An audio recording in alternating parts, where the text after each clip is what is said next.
जब नरेंद्र मोदी जी इजराइल की संसद में मौजूद थे तो वहां पर गहन विरोध हो रहा था। प्रधानमंत्री मोदी इजराइल की संसद में थे और तभी पूरे विपक्ष ने सदन से वॉकआउट कर दिया। एक्चुअली ये विरोध जो था वो इजराइल के प्रधानमंत्री बेंजामिन नेतन्याहू के खिलाफ था, क्योंकि उन्होंने वहां के सुप्रीम कोर्ट के अध्यक्ष को बुलाया नहीं था, क्योंकि सरकार और जुडिशरी में कुछ तनातनी चल रही है। लेकिन कमाल की बात यह है कि इजराइल का विपक्ष ये कदम तब उठाता है जब वहां पर एक दूसरे देश का राष्ट्राध्यक्ष आया हुआ है। लेकिन अभी तक हमने इजराइल की सरकार से इजराइल की छवि खराब होने जैसी दलीलें नहीं सुनी है। ना इजराइल के मीडिया से, उनके टेलीविजन एंकर से ये सुना है कि सारा का सारा इजराइल का जो विपक्ष है वो देशद्रोही है या राष्ट्र विरोधी है।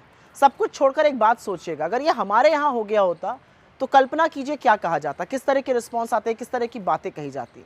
सबसे पहले तो पूरे विपक्ष को देशद्रोही घोषित कर दिया गया होता।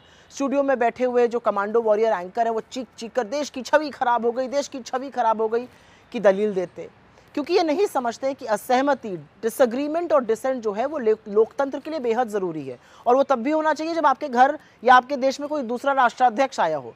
प्रोटेस्ट या विरोध ऐसी ही जगहों पर होते हैं जहां उन्हें नोटिस किया जाता है, उनकी चर्चा होती है, जिन मुद्दों को वो उठाना चाहते हैं उस पर ध्यान जाता है। अब जैसे सारी दुनिया को पता चल गया है कि इजराइल में सरकार और जुडिशरी के बीच में कुछ अनबन है।